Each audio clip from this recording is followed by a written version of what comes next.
Welcome into the Inside Bassmaster Podcast, episode 192. I'm Ronnie Moore, your host as always, and my co-host, like usual, Kyle, Jessie, and Kyle.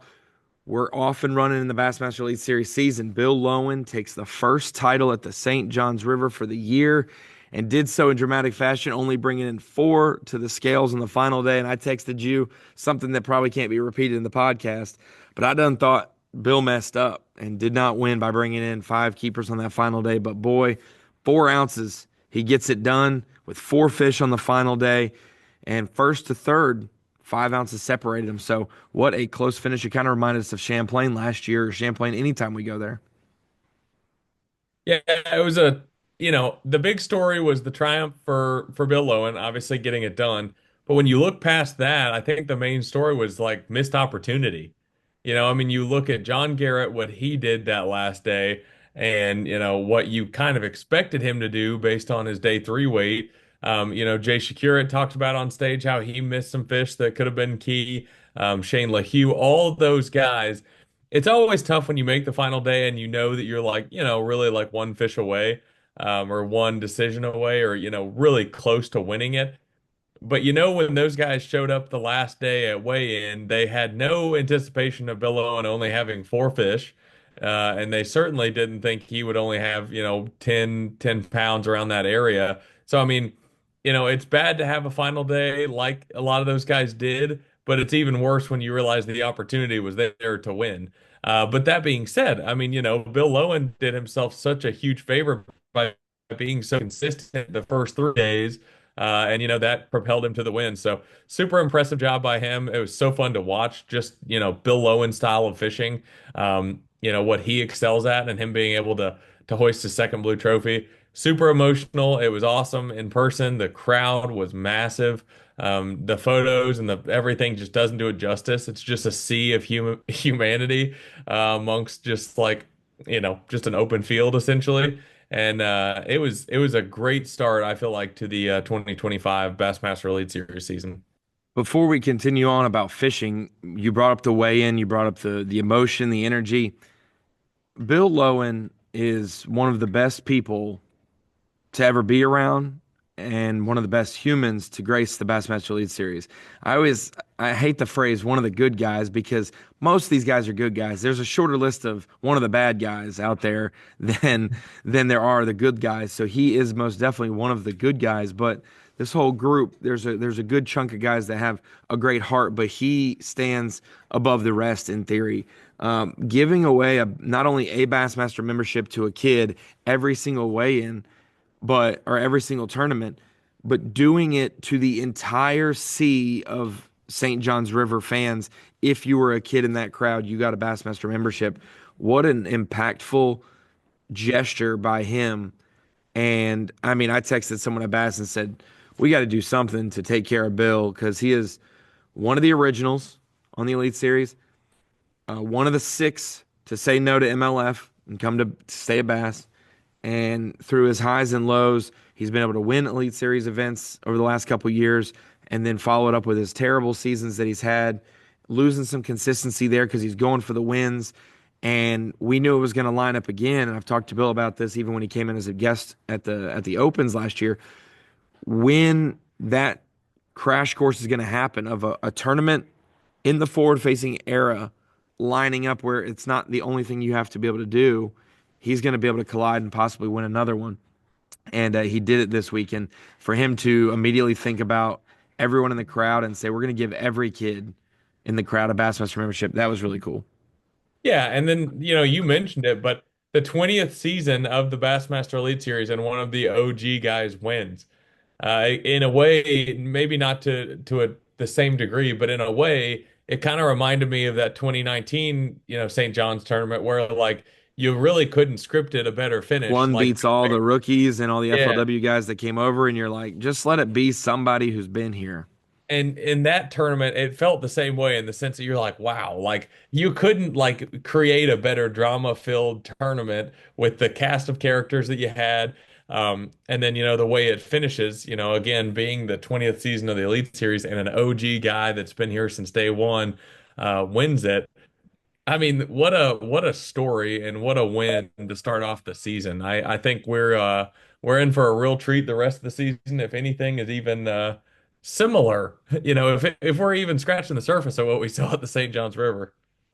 Absolutely. And we're going to Okeechobee for second stop, so the practice is already halfway through practice. By the time this goes up on the internet, it would be through 2 days of practice. They have one more day left. But anything else that stands out to you, the St. Johns River? I mean, to see, so I missed 3 days of the St. Johns River. I posted and upload content to YouTube, but I was in Dallas coaching my basketball team in regionals, which that everything is bigger in Texas. There were a lot of teams and a lot of good teams there, and we played, I'd say, three good quarters every game, and just one bad quarter, we lose some of those games. We lost two close ones. We lost a buzzer beater, and then we won. So not the most successful weekend, but it taught us a lot. And so I know some of these anglers, Jay Shakir with a huge day and then turns around and has such a tough day, but scrambles, figures out another pattern to go with,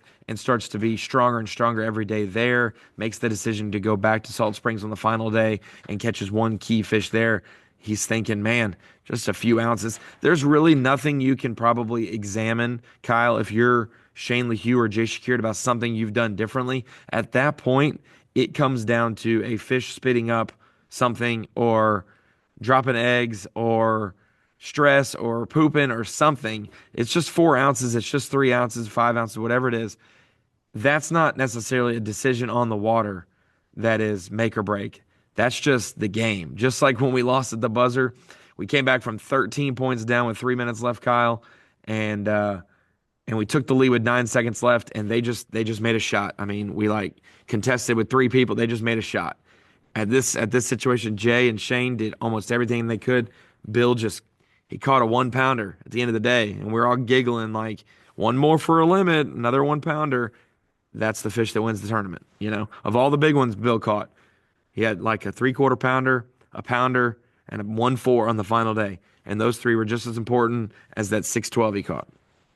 Yeah, I think there was a lot of interesting stories. I mean, you hit one of them there. I think Jay Shakira, and we talked about this on live a little bit, was um, what he did was really impressive. How often do we see somebody lead day one of a tournament, especially in Florida, like where you're banking on betting fish, one certain deal, and then the second day it doesn't go well and their tournament just goes to complete crap. Like it happens a lot. Like it happens seemingly almost every Florida tournament we have with somebody near the top. And for him to be able to bail on that deal and salvage some decent weight and then have another great day on day three, jump all the way up and have a chance, a great chance to win, only 4 ounces away or 3 ounces away from winning. Um, Really impressed on his part. I thought that John Garrett's day three, 31-pound bag, I thought that was just insane. You kind of get through the first 2 days and you're like, man, Bill Lowen has been so consistent that it's like, it's hard to imagine him not catching what he's caught every day because when the tide got right, it just seemed to happen super quick. So it was like one of those deals where you just thought, all right, we're just going to kind of limp to the finish line here and Bill Lowen's going to win this thing just being consistent as heck.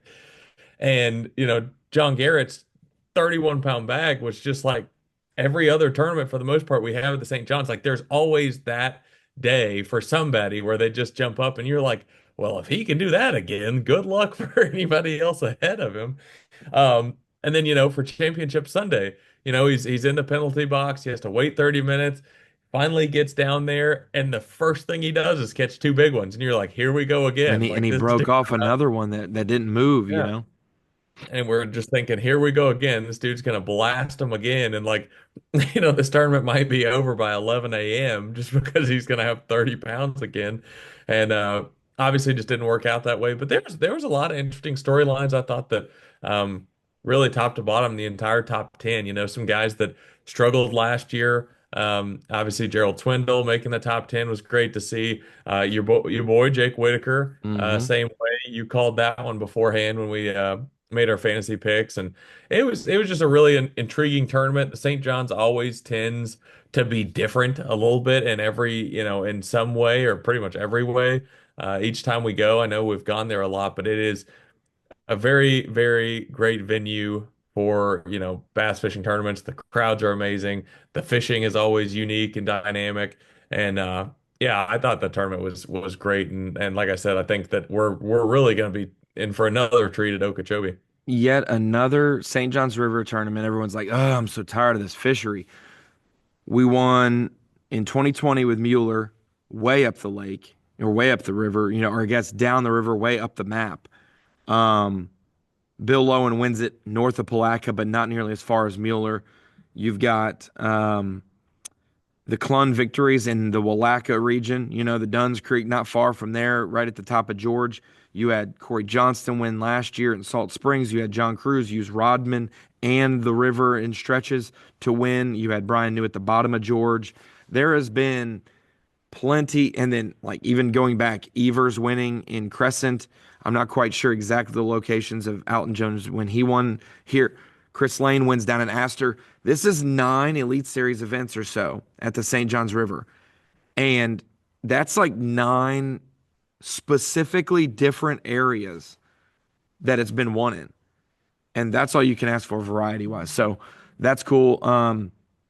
Yeah, and another guy in the top 10, two guys to mention, Cox being the highest Florida finisher.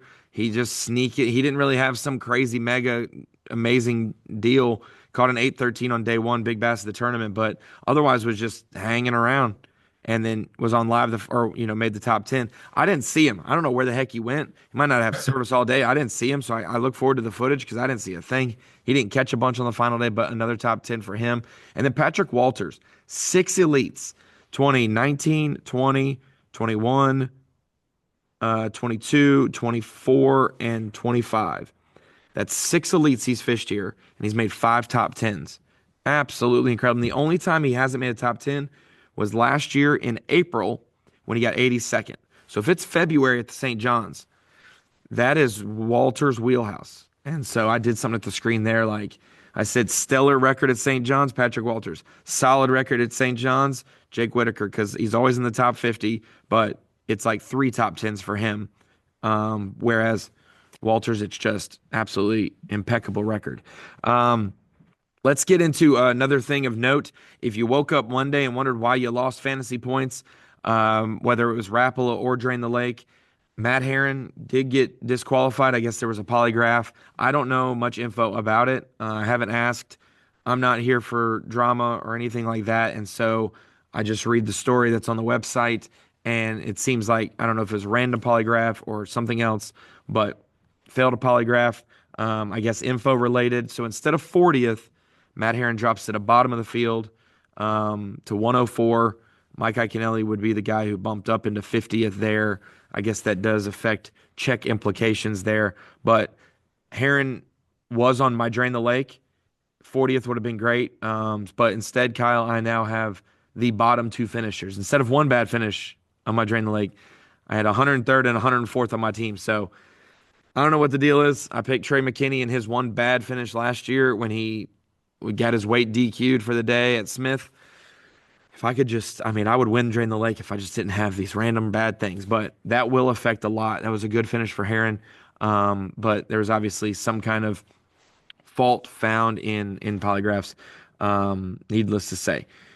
Let's move on to Okeechobee now because we're going to get into fantasy fishing. But the Big O, Kyle, it rained yesterday, I believe, and it looks like you're in the hotel room down there in Okeechobee, Florida, getting ready for this event that's going to kick off on Thursday morning. The weather at Okeechobee, vastly different than the St. John's. Even when St. John's was dealing with cold fronts, the cold fronts at Okeechobee not nearly as cold, so still elevated temperatures there, and it looks pretty stable the last few weeks leading into it.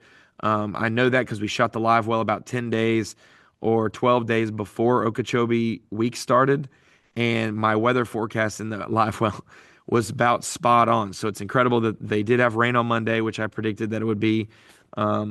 So not the weatherman's not wrong in practice. Maybe the tournament, but not wrong in practice. Yeah, the weather, you said it. The weather here is vastly different than it was at the St. John's River. The first 2 days of the tournament for sure, and even the start of the third day, certainly cold. I mean, definitely way colder than anybody would have wanted it to be for the sake of the fishing and for the sake of just comfortability. But yeah, you get down here. Obviously, it rained all day yesterday, like you mentioned. Wouldn't say it just like poured, but I mean it was steady rain pretty much all day long. It was for the entire drive down here. But I mean it's sunny, it's warm, it is like picture perfect, Florida weather for this time of year. And it seems as if, the forecast is calling for that pretty much the entire time we're here.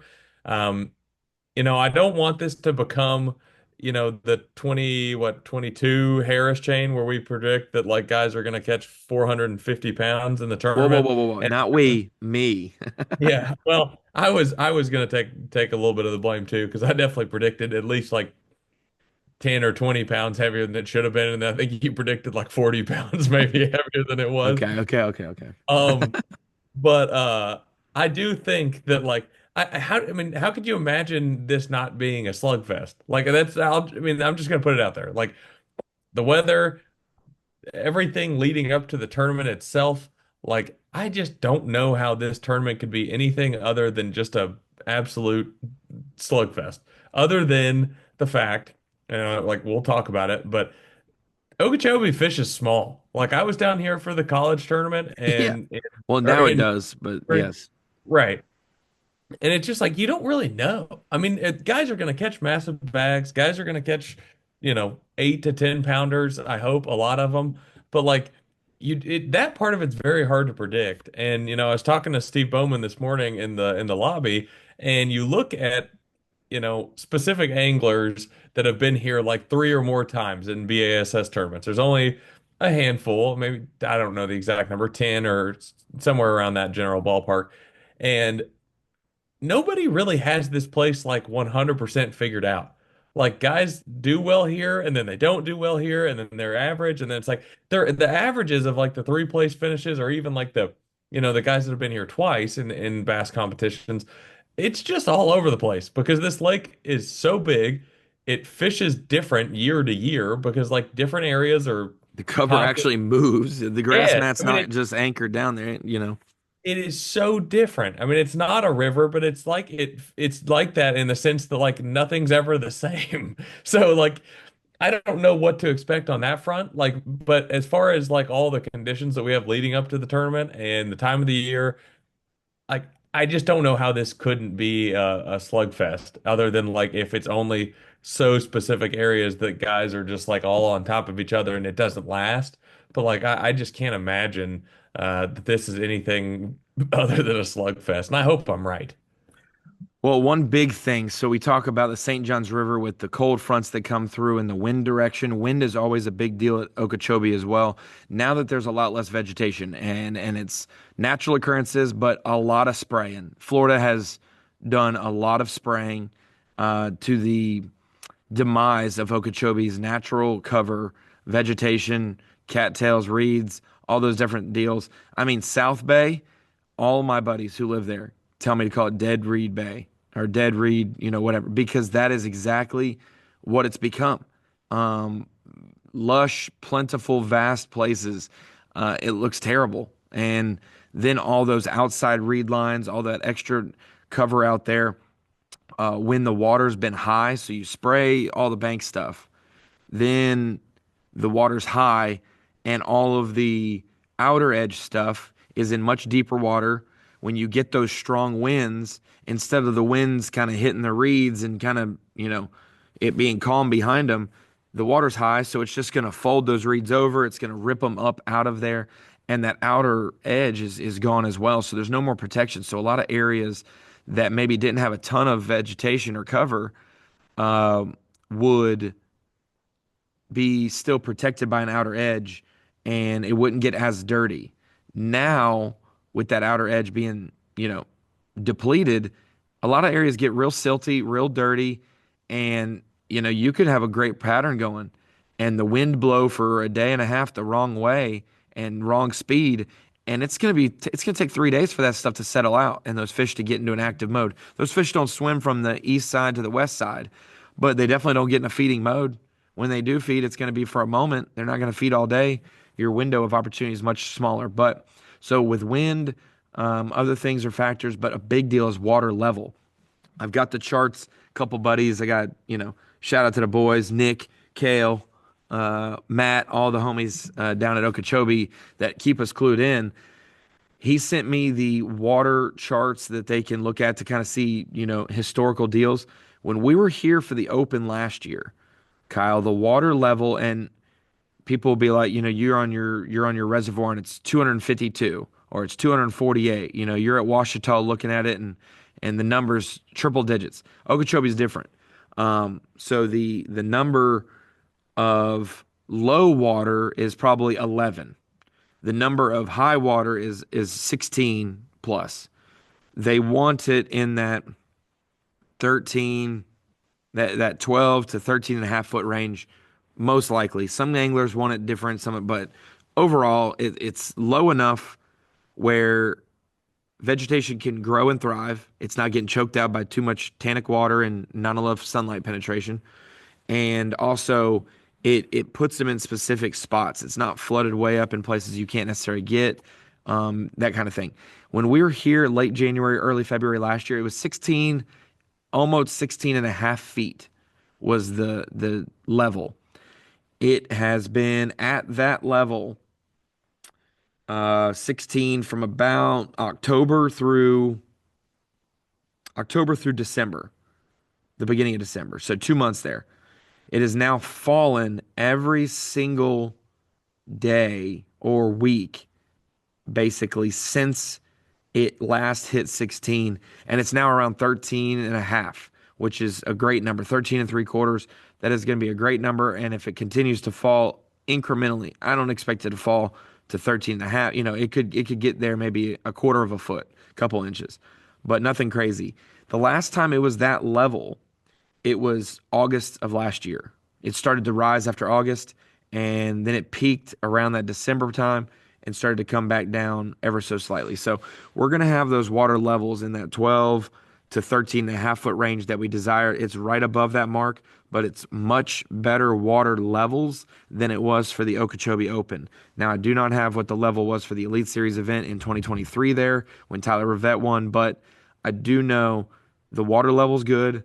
The fish were big when the college event was here, but it was a cold time, and cold areas in community holes doesn't make for the best fishing for everyone. There were some guys who did well, but that event could have even been better. I expect this one to be absolutely fantastic. So water level was a big deal. Appreciate the boys for sending me some of those charts that they rely on and look at to keep an eye on. But like I said, 11 feet, you're gonna break off your skag of your motor in some places. 13 and a half, you better trim up when you're coming off pad, because there are some places where it jumps up and it's going to be shallow and you're still going to hit. So hitting bottom is going to be a thing. Idling out, it's pretty long stretches before you get off to deep water. So some areas you got to idle a little bit more. But overall, the fishing level should be a good water level. Yeah, no, I think that's going to be a big And factor. and I think that, like those underwater reed heads and clumps that Scott Martin was fishing with, perspective mode, those things should be close to surface. So they should be visible. Like that water level, instead of it being 6 feet deep and they come 3 feet off the bottom, it might be 3.5 feet deep and they're poking. They're poking out the surface. So that will be when they say, "What's the big difference?" They're flipping mats. They're flipping whatever. It's that offshore stuff. It's not going to be super super deep. It's going to be shallower, and those different. It's going to just residually change a couple places. Yeah, talking about that college tournament, I certainly expect it to be much, much better than that one. I think that there was two different things I felt like I saw in that tournament. Like number one, the amount of people that were trying to like force that perspective mode bite into happening so hard, like in those areas where there was just boats piled in on top of each other. And it seemed like the guys that actually had the most success in that tournament that I watched, I'm not entirely sure what the kids that won were doing. I didn't get to cover them on the water, but um, most of the kids that were catching better than average sized fish were just fishing the visible cover. and not trying to spend all their time fishing for one fish on perspective mode that's probably been cast at, who knows how many times in the last, 3 or 4 days because there's 500 boats in this area. And then, of course, there's some people that have tried to, um, I don't know, replicate, I guess, what Tucker Smith and Emil Wagner and some of those guys did, in the Open Paul last year. Marks. So, Yeah. yeah, Paul Marks. Yeah, yep, you're exactly right. So I think that there was just enough people split up trying to do those two things in that college event, where it got just so crowded on top of each other that it was hard to make that last. And it was only a 2-day event too. So I mean, you just kind of don't really get a feel for like who's really consistently on the best pattern, necessarily. But there was guys that were catching giants in that one. You get that every single time you come to Lake Okeechobee, and if I had to guess, those two tournaments won't even, or this one and that college tournament probably won't even be super comparable. And like I said, it's not to say they didn't catch them good there, like they did. I just think, like I said, I think that Oh too yeah. many guys did the same thing for that to be like for the weights to be what they could have been, I guess is what I'll say. We talked about wind. One little, I'm going on Wind Finder, Z Train, him being a Great Lakes guy, obviously has clued me in on that for the Great Lakes. But for Okeechobee right now, as we shoot this, coming from the north, um, wind from the north today in that 9 to 13. Looks like 9 to 13 from the north. Wednesday, final day of practice, coming from the east, the south, and the west.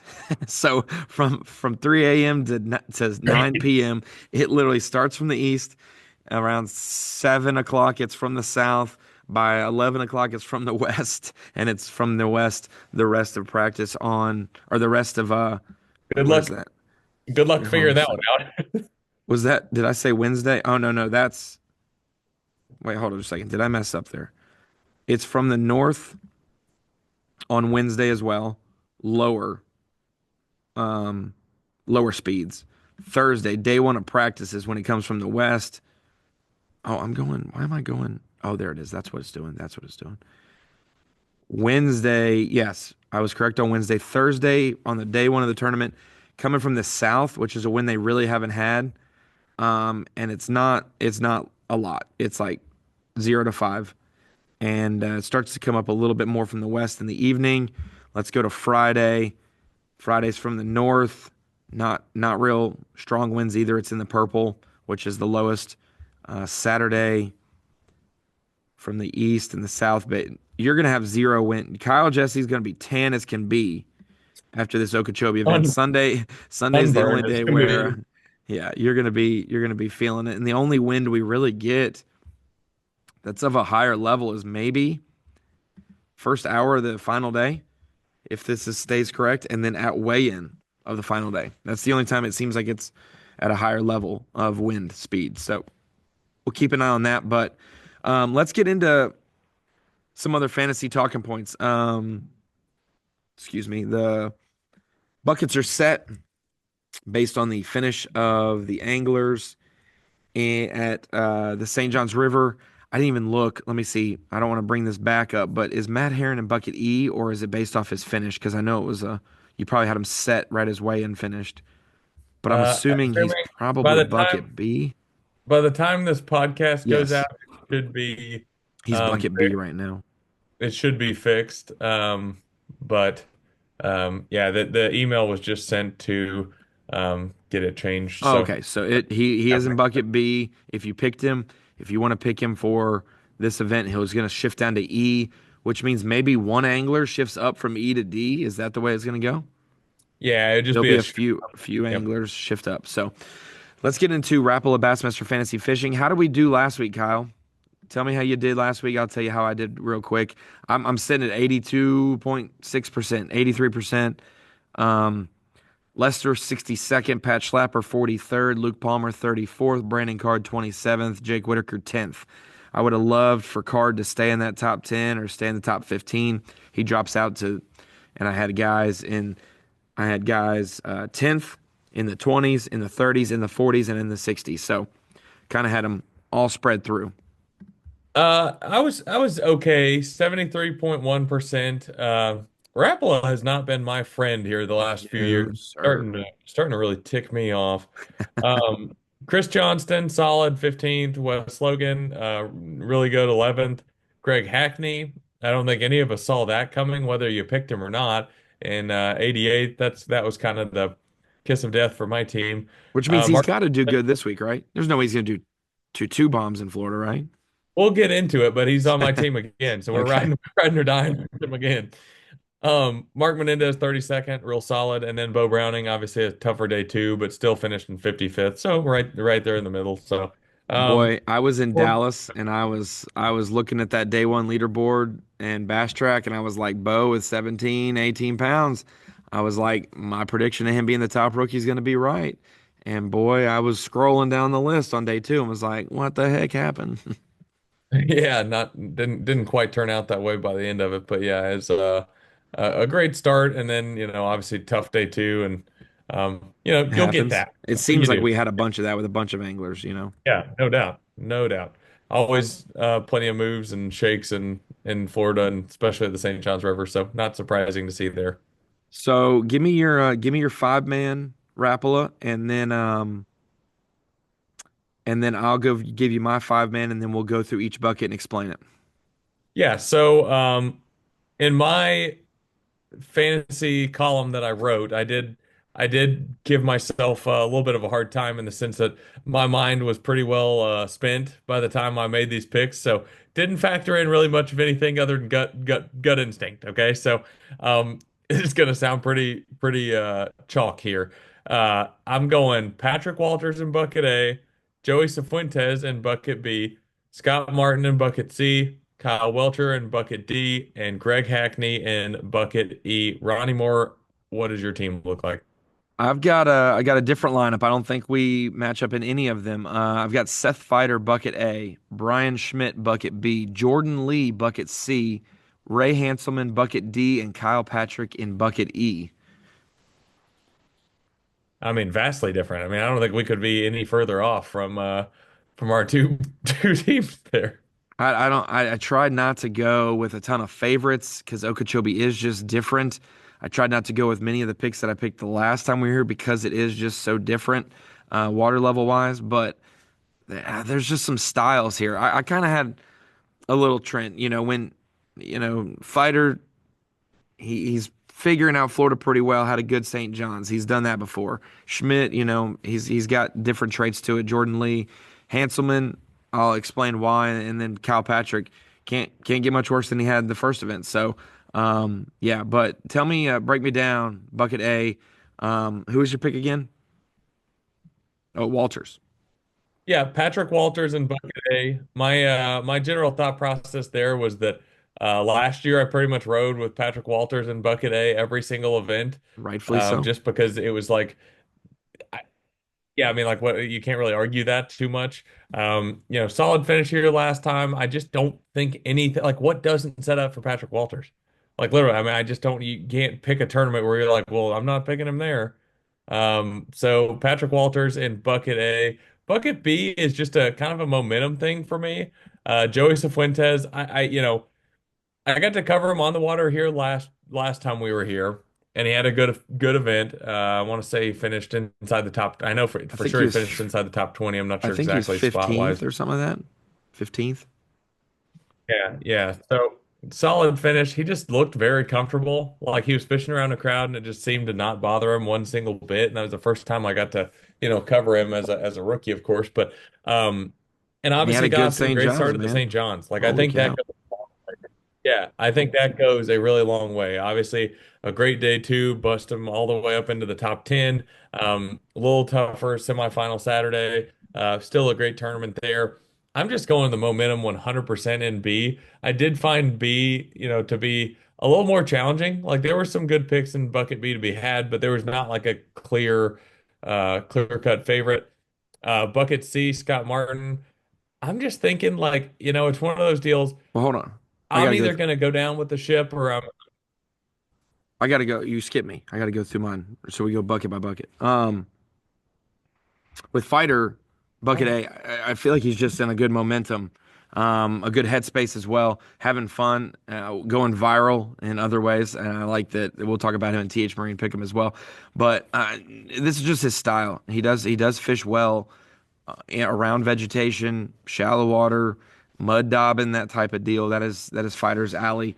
And so I think that he's going to keep it going. Bucket A was the hardest bucket for me to pick, Kyle. I went E up, and I kind of just like, man, I really don't know who I want to go with here. Do I go with a heavy favorite? Do I go with a Walters just because? But I kind of settled in on fighter there. Brian Schmidt bucket B. I just trust his shallow water ability, swim jig ability, worming ability. We see it at the Mississippi River, Potomac River, places, hard spots, rivers. But I think Okeechobee translates really well for him as well. Fishing into crowd, if perspective's a deal, very, very skilled with his electronics as well. I expect Brian Schmidt to he's a high floor pick for me. I don't think he's going to have a bomb chance, but you just never know. In that bucket, Tucker Smith's going to have a good percentage there. Jason Christie's got a good percentage. Nothing crazy. Bernie Schultz has a higher percentage. Brandon Polinick, I trust Brandon, but it's still hit or miss. A lot of guys still looking at Logan Latuso's finish from the last time we were there. And so 1.9%, I'll take Brian Schmidt on a grass fishery, on a place with Florida strain. I will take Brian Schmidt all day there. Now, you were saying Scott Martin in bucket C? Yeah, I mean, there's really no explanation that's needed there. Yeah, why did you pick the guy who's lived there his whole life? Tell me. Yeah. Um, I mean, it's just such a high percentage. And the thing that I really hate about it is like I really am not opposed at all to going with Drew Cook or Drew Benton in that bucket. And I was really, really close to taking that gamble, but like he's such a high player percentage that it's like I'm not gonna not pick Scott Martin when he's, got every right to succeed here. And obviously we saw what he did in the Open last year. So Scott Martin just gonna be a chalk pick for me, and I'm not too proud of it. I mean, I'm not too proud to pick him. I think he's gonna catch him. I really do. I know that they would love to see him catch him. If he doesn't catch him, it's just a Clewiston thing because when we were here the first time, he caught him and then petered off in the tournament, and we were at Okeechobee at the top. And then he wins the Open and it got a Clewiston. If it's it might be a location deal. But I got Jordan Lee. I just think I haven't really picked Jordan much since he returned, but I feel like this one sets up. A lot of these are all feel, so I'm sorry. Sorry for saying I feel. But like you said, only a couple guys have fished all three events. Previously, elite wise here, it's hard to be consistent. I like Jordan's track record in the state of Florida. Harris Chain last year, he's won at the Kissimmee Chain before. He's had his moments at the St. John's, and I think Okeechobee is going to find a good spot for him this week. I think he's done well on other trails at Okeechobee, and it wasn't even the way you'd expect him to fish. But I like Jordan fishing in a crowd. I also like Jordan finding something on his own and being able to maximize it. So Jordan Lee, so rock solid. My bucket C pick. Then going bucket D with Ray Hanselman. I kind of feel like the way he fished Wheeler, totally different. Hard spots, offshore, summertime. But we can kind of think this is a little bit of a closer to summertime at Okeechobee than other lakes would be right now this time of the year. They've gone through some spawn phases. There are hard spots out there, shell bars, different things. On the north end, you've got some of those areas to fish. If he's dragging a worm, if he's using electronics, sure. If he's not using electronics, just as good. I think Hanselman, he's a little bit of a dragger, a little bit of a prober on some of those offshore spots. And I feel like if somebody fished off the bank a little bit, it could be Ray Hanselman for sure. Yeah, I like that pick a lot. Obviously, excels with big fish just in general, so certainly like that. Bucket And D, I've and cause Cobb's in here, Welcher's in here, Rivette's in here. That's 60% of the bucket, percentage is those three guys. And so anybody else is affordable at this point. Yeah, well, I mean, that's a great thought process, but Kyle Welcher is definitely the pick in bucket D. So I appreciate your thought and consideration there, A but justification. Welcher, yeah, Kyle Welcher, I've been We talked about a couple podcasts ago. That's my pick for Angler of the Year. In order for that to happen, needs to have a bounce back event here. After a not stellar event at the St. Johns River. So Welcher has done well at Okeechobee. I think it sets up for his style in the sense that literally everything, for the most part, you catch him on at Okeechobee. Kyle Welcher's really good at. He can also catch bedfish. He's a good flipper. Obviously, swim jig frog. We see that all the time with Kyle Welcher. So yeah, I got Welcher and D despite the percentages. I think that's the pick in that bucket. In bucket E, I've got Kyle Patrick. I think that he was devastated with his zero on day two of the St. John's. I think motivated to not have that happen again. And he works so hard already in all aspects, on the water, marketing, all those other things, that I think that it was not a wake up call for him, but it was a moment of like, it was like a what's your welcome to the league moment. And when you do so well your rookie season, you might not have a welcome to the league moment your first year. But that second a day of the first event of your sophomore season, you're like, boy, I got to figure this out. And it seems like Bucket E is a little bit of that. If we wanted to talk about minimizing forward facing sonar, you got guys like Fouts, Fujita, McKinney, Tompkins, Williams, bunch of dudes who did really well last year, did not do well at the St. John's. Um, And so I'd put Kyle Patrick in there. He's a lot less of an electronics reliant angler. Not that those guys are exclusively that, but that's what they're known for. I know Kyle has learned both games. He's old enough and seasoned enough to have done both in his come up. But I expect a bounce back from him, sheerly off the motivation to do better. There, I can't trust Steve Kennedy. 16%, 1.6%. I don't care. Not picking him. And then Hackney, he's going to have a dominant percentage here just because we don't ever expect to see him in this bucket. And Randy Howell's down here as well, but he only has like 5%. When it comes to the percentages, and you talked about not trusting Steve Kennedy, that's always the big thing in fantasy fishing. It's not anything It's against Steve. our running joke, but there's a lot of pain behind that statement. Yeah, he's, very like, unpredictable, I guess would be the way to put it. Like certain events you don't really expect him to, be the main factor and he comes out and, scores a top 10. And then in tournaments where you think it's just such an easy pick, he'll finish in the bottom 10. So you're just like, it's hard to predict. It's not, it's just kind of his go big or go home style kind of makes it hard for fantasy fishing. However, I will say in that discussion with Bowman this morning, he is one of only two anglers that have fished all three of those events that we were talking about and has made the cut in every single one of them. So if there is some consistency for Steve Kennedy, it might be at Lake Okeechobee. And frankly, let's just be honest. Have at it. If we, I didn't say I was picking him. I just said that I was just saying that if you wanted to, it would be a pretty good time to take Because the you risk. do know in our Facebook Bassmaster Fantasy group, the page that we manage, uh, every tournament. Anybody know what happened to Steve Kennedy? And it's like, is he broke down? Did he make it back? Did he just not catch a fish? And mine's like a wake up tomorrow and look for Facebook to see what he said happened. Because you just could, I'd say, I think he broke down an aster. I just didn't catch a bass. Or it's like, I think he didn't catch a bass. No, my shift actuator went out. And you're like, dang it. So yeah, but go ahead. Pretty all over the place for sure.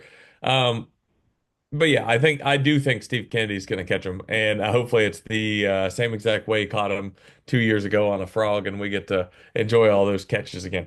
However, I'm going with Greg Hackney. Obviously, super high percentage. I don't care.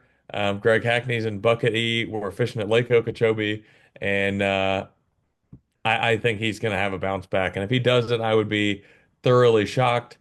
I think that frankly, I think he's pissed off about the way the last one went, to say it nicely. So I'd expect Greg Hackney to come back in a big way. And if I had to suggest, I think this will be the last time you see Greg Hackney in Bucket E for the rest of the season. So yeah, I don't care about the percentages. We're just going with Greg Hackney in Bucket E because he's in Bucket E. So that's my pick.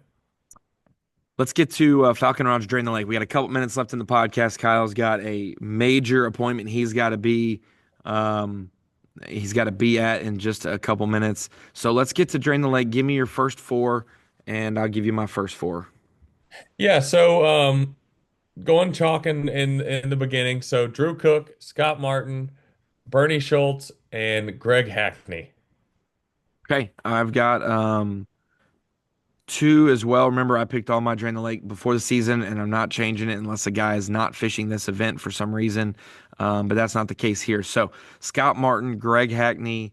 I've got Keith Combs, and I've got Buddy Gross. So those are my first four. I like it. I like it. My next four are going to be Matt Airy, Kyle Norsetter, Brandon Lester, and Bo Browning.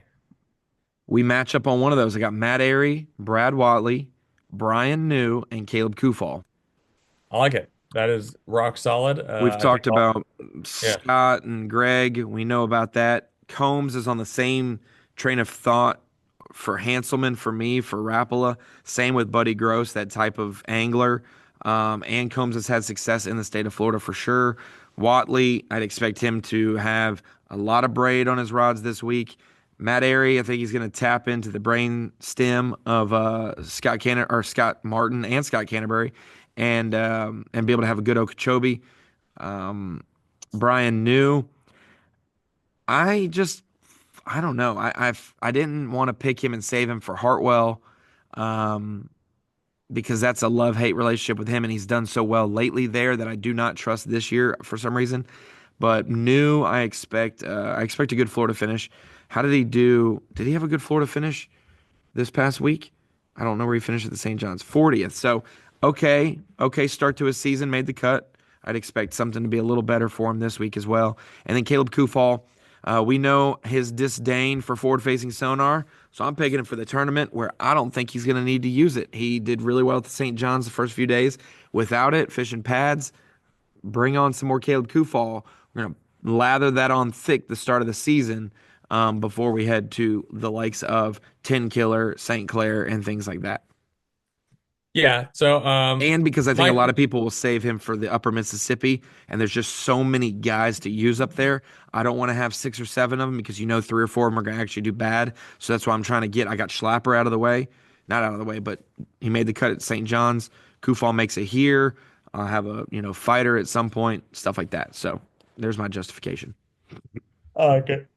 Yeah, I mean half my team, I went on half, but three of my first guys, obviously just Florida guys. I mean Drew Cook, Georgia, but I mean same Yeah, difference he's basically. from Florida. Yeah, yeah. So Cook obviously has done well here. I He's think a the style. Floridian who bought land in Georgia. Right. I think the stylistically it makes perfect sense for him. I think he'll be able to find plenty of fish on beds, assuming, he gets in the right area. And then Scott Martin, duh.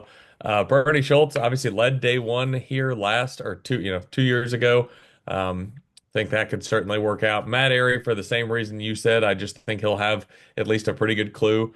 Number one, he fished here a million times probably with the FLW. So it's not like a place he's not familiar with at all. And then on top of that, yeah, like you said, rooming with Scott Martin, like I think they're all gonna have a pretty good idea what's going on. Greg Hackney, for the same reason we already discussed in Rapala, I just don't see him having two bad ones in a row.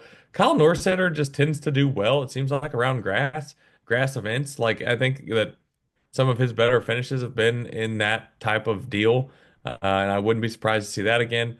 Brandon Lester, we've talked about it several times, last week included. Just a really, really solid elite in Florida. Um, and I got to cover him on the water here 2 years ago. I mean, he just dialed in Florida. Like it's hard to explain. Beast. Yeah, He was in the cut in day one and just fell to 62nd for me. So not a bomb, but I expect better. and then Bo Browning to round out my drain the lake. So that's my roster there, brother. Nice. How did we do in Drain the Lake the first event? Like I told at the beginning, I had the worst two anglers at the St. Johns River. And so that hurt, and I was 88.6% because of it. I would have been, um, or no, wait. Oh, Matt Heron hasn't changed in Drain the Lake yet, so it's going to drop. I'm going to be worse than that. It still has him in 40th, so we'll need to get that corrected most likely. But yeah, I had the worst two. That's going to drop me big time.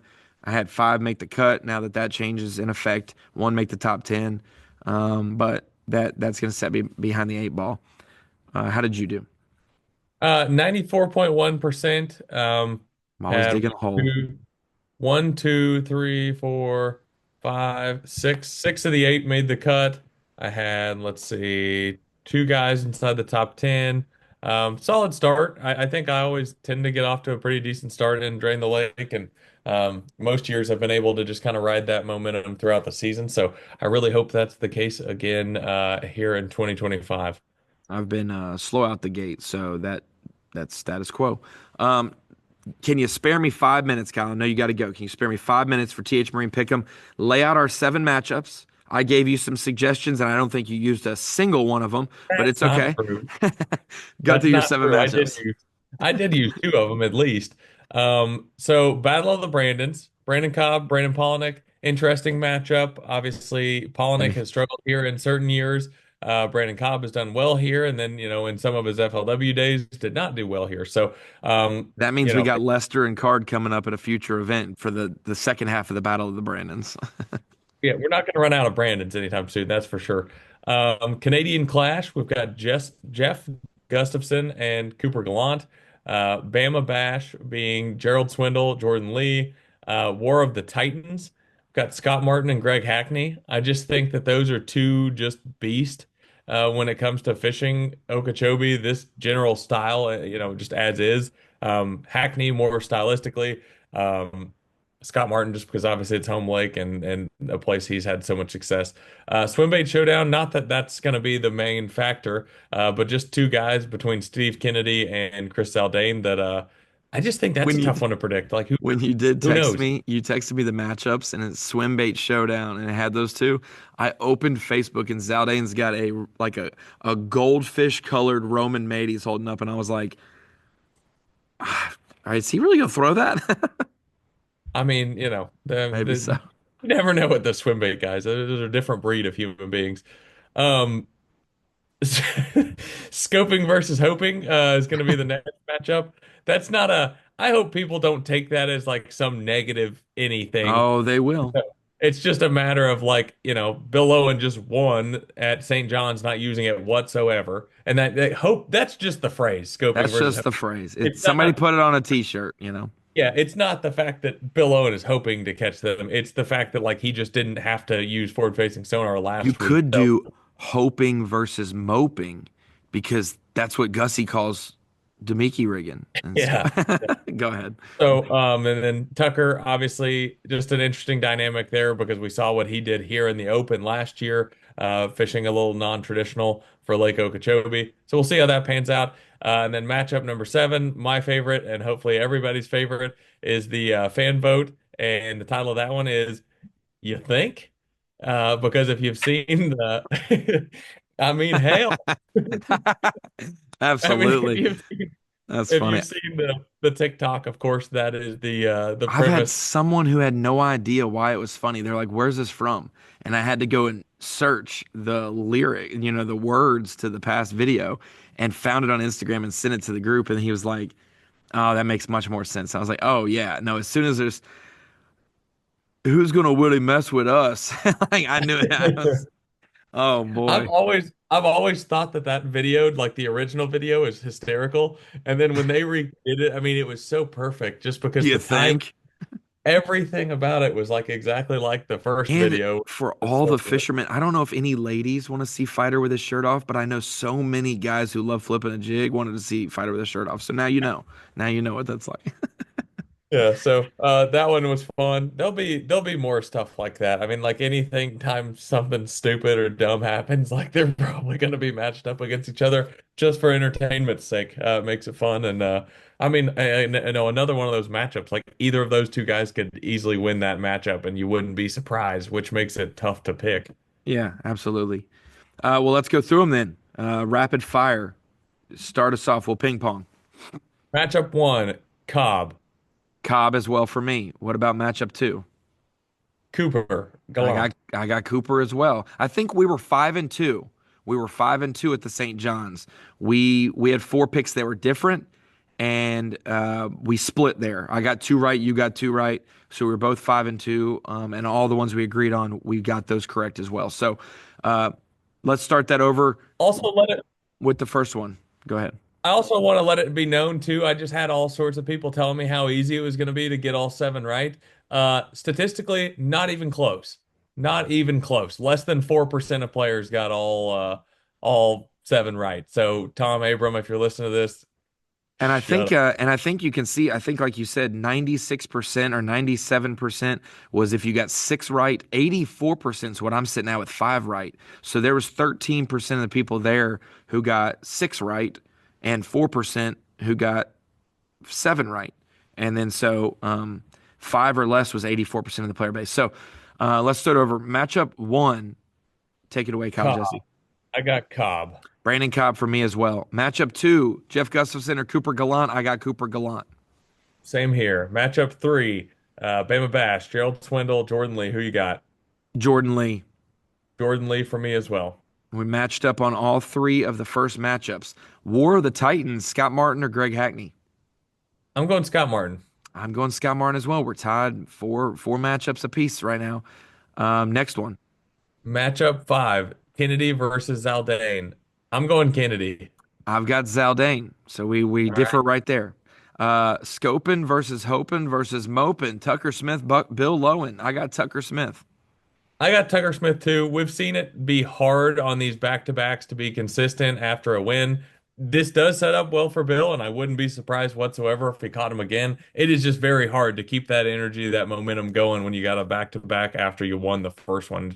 That's a tough ask. Absolutely. Matchup, And I think Tucker's going to catch him different than he did in the Open. I think that we've just got him pinned into the corner, and I don't think he's going to catch him that way this week. all right. And then matchup number seven. Yeah. You Uh, think? you think Robertson versus Fighter? Who you got? Seth Fighter. I got Seth Fighter as well. So we differ on one pick, and that's going to be the make or break for our who's going to take the lead. You know what I'm saying? We're going to have some lead change this week between me and you with this TH Marine pick'em. So And honestly,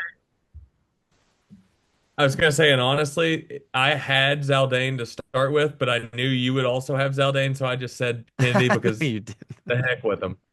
I'll Once you just saw be the different. goldfish glide, you were like, I'm out. I'm out. Yeah, look, that looks like a lot of fun, but I don't trust that. Yeah, that doesn't look trustworthy.